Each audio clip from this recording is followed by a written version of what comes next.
O sigui, hi havia gent que sabien que existia i que els anàvem recollint. Més aviat és això.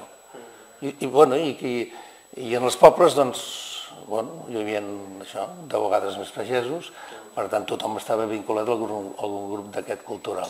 I bastant ràpidament vam poder fer nuclis a cada comarca.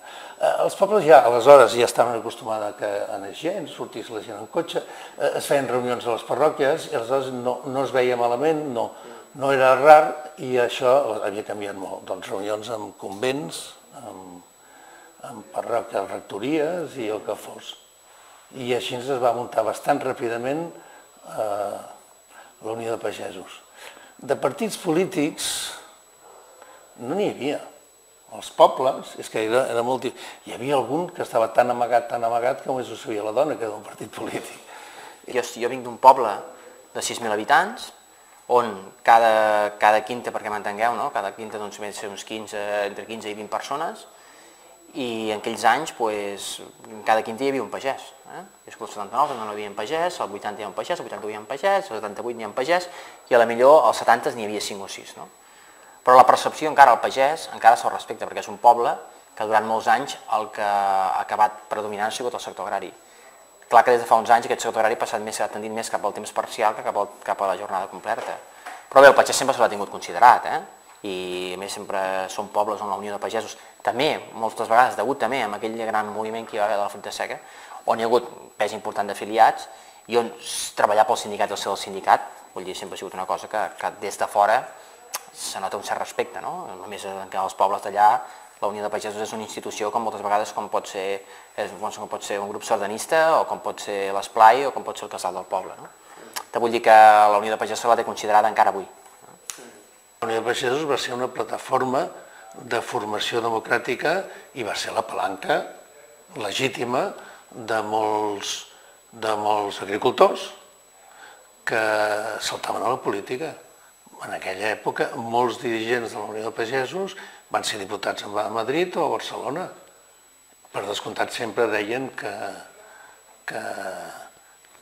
com diu la normativa del sindicat, que tenien que deixar les responsabilitats al sindicat perquè n'havien agafat qui es presentava en una llista, menys els alcaldes. Van dir, no, els alcaldes no, ens quedarem sense ningú.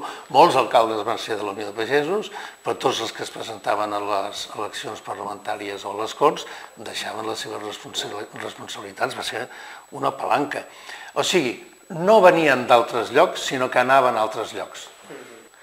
El sindicat vertical, la Hermandad Nacional de Labradores y Ganaderos, procurava encapçalar aquestes reivindicacions.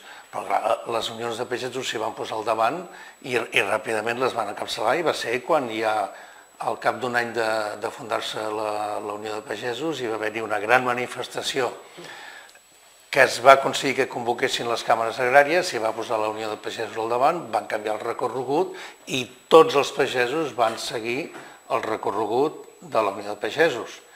Perquè, clar, volien que algú hi donés resposta. O sigui, va coincidir que el sindicat vertical ja no tenia armes, no tenia respostes, i la Unió de Pagesos va saber agafar-les, perquè és el que feia. El que hi havia un problema, el primer que anava és la Unió de Pagesos a donar la cara a veure com es podia arreglar això. Per tant, jo diria que la visió d'aquella època és que s'havia arribat a la revolució tecnològica, que no era la resposta social als problemes que havia, que sí, va ser una solució, va fer que es poguessin obtenir uns resultats perquè la família agrària, aleshores es parlava de la família agrària, es pogués mantenir, però es necessitava una altra nova tecnologia, una altra nova innovació, que era el sindicalisme.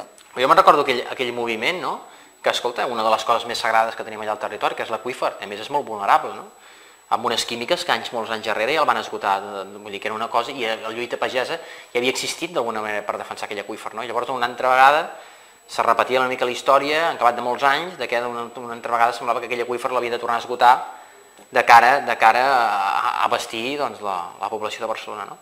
I bé, en tot el camp de Tarragona, l'única entitat, com si diguéssim, els únics que vam sortir a defensar aquell no a l'extracció d'aigua de l'aqüífer de Tarragona vam ser la Unió de Pagesos. I els únics que vam sortir, no hi va haver cap partit polític que es pronunciés a favor nostre, ni els polítics del territori, no hi va haver cap altre sindicat pagès, no hi va haver ningú més. Nosaltres i una petita associació de veïns d'una urbanització de Tarragona vam ser els únics que vam sortir a defensar l'aigua del Camp de Tarragona. No? I bé, això una miqueta, a mi el que em va demostrar era la potència que tenia la Unió de Pagesos, no? Com a territori.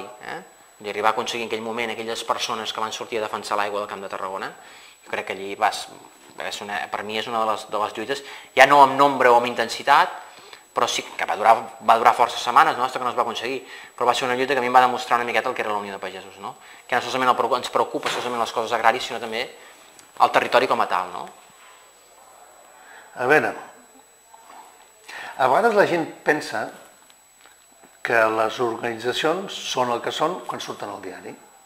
Quan surts al diari, Però resulta que, a veure, per les tractorades vol dir que hi ha hagut una feina abans.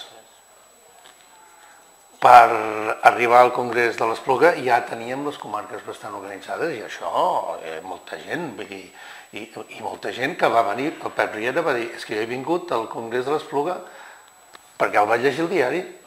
I jo crec que la Unió de Pagesos sempre ha sabut estar al davant dels grans moviments polítics socials del país, que si amnistia i estatut d'autonomia, demanàvem estatut d'autonomia, i aleshores i ara demanem la independència. I qui diu això, diu sempre, en tot moment, a diferència d'altres sindicats, el que passa que som hegemònics nosaltres, doncs ens hem vinculat molt als moviments socials del país i per mi això són... O sigui,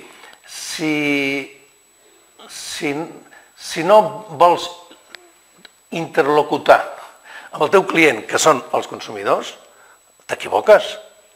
Tu has de fer un menjar bo perquè els clients ho entenguin. Per això dic, quins són els moments més importants de la Unió de Pagesos? Per mi, sobretot, és el treball que s'ha fet dia a dia en tots els sentits. O sigui, amb els que t'han d'acceptar com a representant, sigui la Generalitat o sigui Endesa quan hi ha una expropiació, però també els pagesos, perquè diuen, sí, confio en tu, perquè és el menys dolent, si vols, però després amb els consumidors. Però el que sí que és veritat és que avui, més que veure moltes de les crisis de preus que estem visquent, sectorials, van totes de cara a la gran distribució. I avui tenim un monstre, que la Unió de Pagesos, per exemple, en el cas del sector de l'oli, vam ser els primers de defensar-ho, que realment la problemàtica que teníem en el sector de l'oli no eren les grans produccions espanyoles que d'altres vaticinaven. Nosaltres la problemàtica que teníem era que teníem un monstre, que és la gran distribució, que teníem 86% de la quota de mercat d'aquell producte. Però d'aquí només cal veure que moltes de les feines que avui fa el sindicat, o que a la pròxima assemblea, els ponències ho diuen ben clar, dels monstres que tenim que controlar i que hem d'exigir que es controli, no és d'altre que la venda a pèrdues, que la posició de domini de la gran distribució, etc. Vull dir, d'alguna manera, no sé el percentatge, però sí que està clar que qui ens estava dient, a dia d'avui encara el tenim palès.